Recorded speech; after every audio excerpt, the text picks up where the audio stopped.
we are winning. Red and blue and me. A throuple, if you will.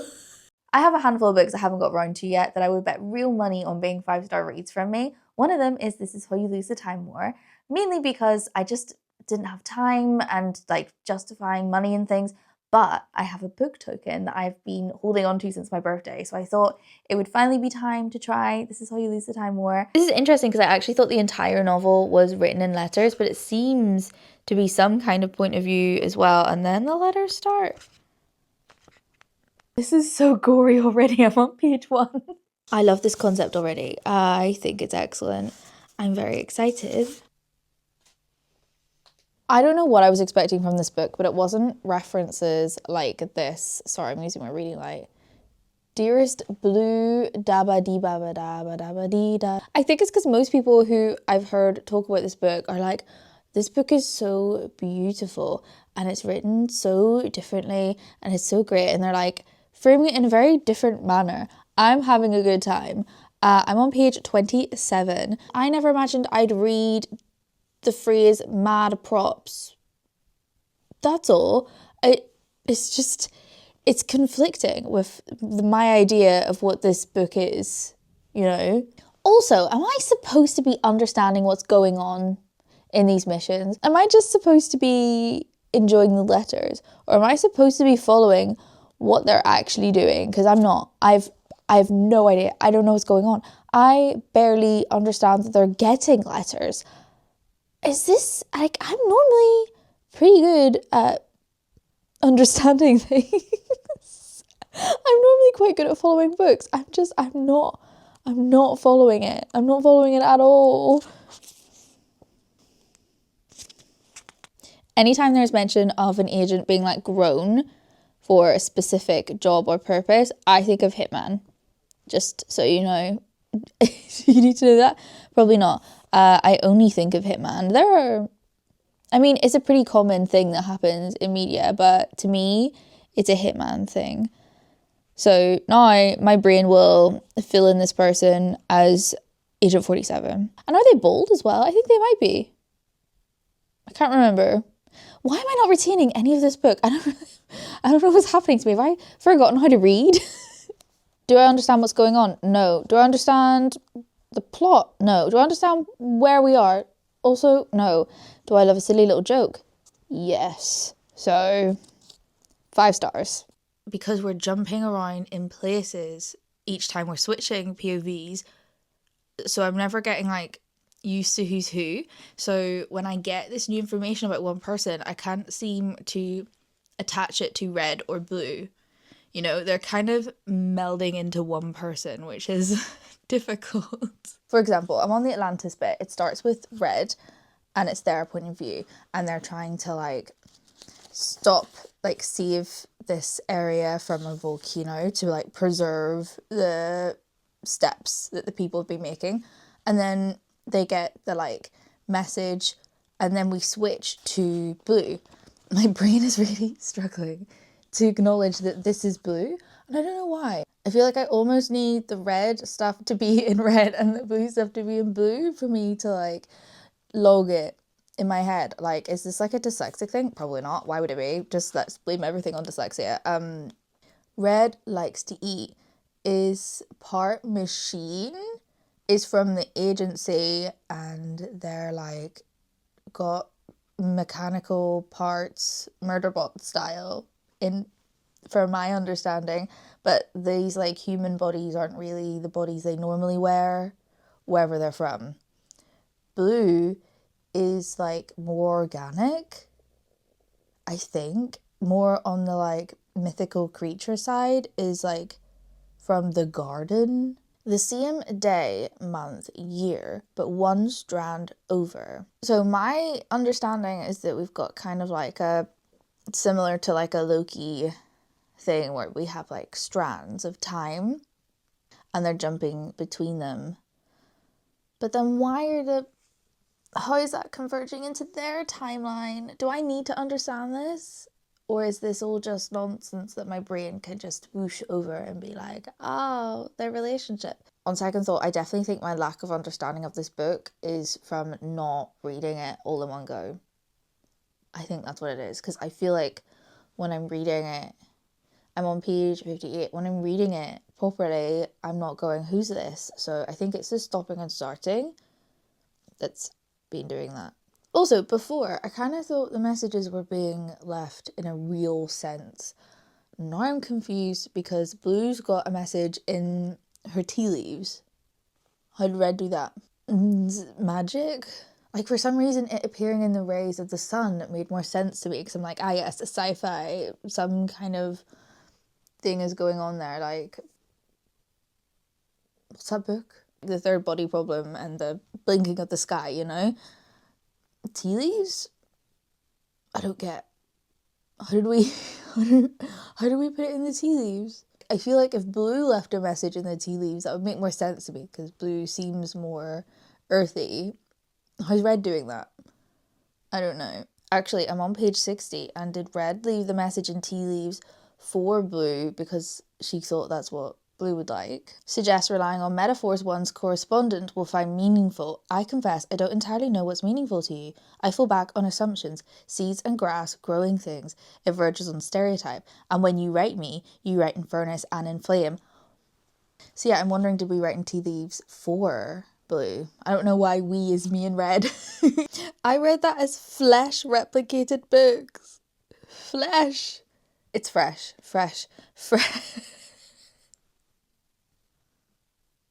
Slid inside me is an awful phrase. I'm starting. Oh, sorry. That. This is the time I'm supposed to be waking up, so. I hesitate to write this, but I've noticed my letters run long. If you'd rather I grow more concise, I can. I don't want to presume. Absolutely hilarious that these are like opposite ages, and now she's like, are my letters too long? Am I bothering you, when they're both trying to like meddle in each other's business already?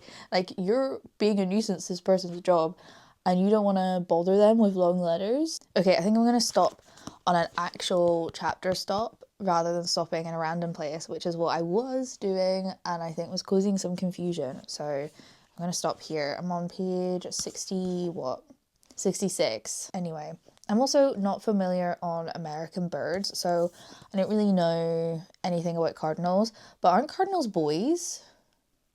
Not all hang on. Aren't red cardinals boys? Right? And then I'm wondering what bird this is. It looks kind of like a tit. Does it? Like a finch? Maybe? A finch? I don't know. I have the Merlin bird app, but I'm not a good bird watcher. Anyway, I'm gonna have a shower and leave the house. I might take this with me, we'll see. So while I read the section about Red weaving and prepping to go on the ships to travel, it was really interesting. I'm getting now a really strong sense of who they both are as like people, beings. Also, I got crepes. So the letters are becoming more like longing, which is lovely. I kind of almost wish I went into this book without knowing that there was going to be any kind of romantic sense, because it's really nice, and I wish I didn't know that this was happening. Do you know what I mean? I hate a spoiler. I never read blurbs of books. I kind of just like get the general vibe of what the book is from someone and then go, yeah, I'll read that. So then I shut out everything else about it. But yeah, the main selling point people were like, was like, oh, letters of two time traveling people who fall in love. So yeah, I wasn't going to avoid that bit, but little did people know, I only needed to know the time traveling bit. That was enough to sell me. I got to read outside for the first time this year today, which was lovely. I've missed reading outside so much. The book is getting romantic and I love it. I mean, like, listen, I like writing you, I like reading you. When I finish your letters, I spend frantic hours in secret composing my replies, pondering ways to send them. And Blue Sees Red, I didn't know that we were going to be interfering in a positive way this early. Like, I'm currently on page 84. I think it happens a couple page earlier than that. But I don't know. It's like this book is somehow moving really quickly and really slowly at the same time that I'm kind of all over the place. I've also reached the point in the book where I'm like, oh, this isn't going to end well. This isn't going to end well for them. I never considered, and I feel like this is the kind of book that isn't going to be like, and then they lived happily ever after and everything was solved and they got to be together, hooray. No, that's not what this is going to be. I mean, I can only assume we're never going to get a face-to-face conversation with them, which is awful, but that's what the book is. Anyway, my food's in the oven, so I'm going to read for 30 seconds. Never mind. Not going to read. On page 97, Red says in her letter, but you never know, new strands rise all the time. So this is adding to my understanding of how the time is working in this book, and it's definitely fitting in more of like the TVA kind of stuff, because new strands rise all the time. I'm picturing a strand, and then if you do something here in this strand, it'll deviate and go up here, but rise in my head means it's creating a new strand and this one's continuing. And then they talk about braiding strands. I imagine that means you're like tying strands together to create one strand. So they're like doing things in these separate ones to braid them into one. And I imagine Red and Blue are both trying to braid the strands into their own idea of one braid. Yeah. I imagine this is quite frustrating if you read the book and you understood it perfectly and you're hearing me try and piece together how the time travel works. As of page 94, my current theory is that there is another guild of people and they are the Seekers, and they are preserving things kind of like Naivo's books. Is that the author? It's The Empress of Salt and Fortune. That kind of thing where like there's a person whose main job is to like collect stuff and stories. My theory is the Seeker has like a guild, a separate faction in this like thread of time that they all live in, and they're collecting things, and they have some other motivation that's not to do with making like the perfect future for them, but something else, like preserving the futures across all the strands, maybe? I don't know though. What does it say about me that the Seeker is the thing that interests me the most about this book? So the Seeker's been mentioned for the first time by like one of them in the letters. This is page 112 and it's red. They're saying, I'm being watched, the shadow my Seeker steals after me. And the word purplish is associated with the Seeker. Is that relevant? What makes purple? Red and blue? What does that mean? Is the Seeker from a timeline in the future where Red and Blue's realities have been woven together so much that now it's a purple? Does that make any sense? I mean, you can't see. Page 129. I'm good at missing things and making myself not see. I stand at a cliff's edge and hell. I love you, Blue. Have I always? Haven't I? When did it happen? Or has it always happened? Why am I excited? Her prose purples. Now, I know purple prose is literally a phrase, but purples, red and blue, double meaning. I just don't think the colour purple has been mentioned until halfway through the book, which I love, because halfway through the book, they're deeply falling for each other. They've, braided together, if you will, and now we're seeing purples. Love red! Love red! I'm obsessed. I'm also, she's saying it like Blue also confessed her love. I missed that. I missed that completely. I'm just thinking about the Seeker. I'm so stupid. On page 125, Blue signs off, love Blue. I didn't see it at all. Can you see it? I don't even know if that's in focus. I'm too far away from my screen to see. But I completely missed it. I'm on page 137 and my issue is that Red could be being played, and I believe that that's entirely possible, and I kind of love it. So I'm on the bit where Red's boss has told her that they've noticed that Blue's like time jumping has intercepted with Red, so they think Blue is like grooming Red, and now they're gonna get Red to take out Blue, and I love it. Like, of course this was gonna happen. I don't know why I didn't consider that this was gonna happen. I kind of think I forgot that I was reading a book. Do you know what I mean? Like, I forgot how stories work. I forgot this is the stuff that kind of happens. I think because this book is so lovely and unique that I kind of forgot about just general conflict that is supposed to come up in books. So I don't know why I'm pleasantly surprised, but I am. I am eating this up. I love it. This is it. This is the worst one. This is the worst letter. I'm upset. And I'm saying that and I'm jinxing myself because I'm sure there will be a worse letter to come. In our last thing that we saw of Blue, they were talking to the garden and they were talking about being on the precipice of something and being right on the cliff's edge of something great. And the garden was like, people tend to back away from cliff's edges, and Blue was like, or we could jump off. And in this letter that Red wrote Blue, I forgot. Red said, I stand at cliff's edge and hell, I love you, Blue. That's all. No deep thing to say, just that's where Blue got that from. Okay, anyway, I'm really excited to reread this book. I kind of want to do this last little chunk all in one go, you know? I kind of almost felt like I wanted to do like this last chunk in all one go. So we always knew that Blue was going to read the letter, but I'm still annoyed. I'm still annoyed she's going to read the letter. What did Red say? Why are you ignoring Red? Why do you not want to live? Anyway, I mean, I know why, but like still. This is so infuriating. It's so infuriating. I want to scream. I love it a lot. But I hate it at the same time. So a good way to sum up this book? Put that on the back. Red arrives too late. Stop. No. Oh, is Red the seeker? I'm on page 174. The bit that starts with Red kills time. Is Red the seeker? The seeker's described with purple and she's red, and now blue is so much of her. Maybe? I love this book. I love this book so much. That's why purple is used to describe the seeker, because it's bits of red and blue, because red's like eating all this stuff. Beautiful. I cannot see. I was hoping I would beat the sun. She reads it, takes the beginning into herself. This is how we'll win.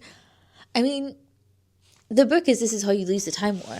But I was always thinking like, oh no, they're going to lose because that's what the book says. But they're going to lose the Time War, but they're going to win, right? I'm now finding... See? I'm stupid, I've just lost my page. Anyway, that's fine. Yeah, so in the beginning, Red wrote to Blue, this is how we'll win. But the we Red was talking about was her faction, not we, Red and Blue. But when I read this is how we'll win, oh, it's just on that page, great. When I read that bit, I assumed we was her and Blue. So, what am I saying? The we has changed. We no longer means they're like a group of people. We is Red and Blue, right? We are winning. Red and Blue and me. A throuple, if you will. Blame my reading comprehension, but I'm not really sure how we're saving Blue. Like, I know it was explained, but I did not take it in. I don't know how this is working. Red's possibly saved Blue, but now is caught. Just to keep you updated on where I'm at. I'm on the last letter. I didn't think we were going to get another letter, honestly. Was kind of worried that was the end of the letters because that was the end of them. But thrilled, but also don't want this to end.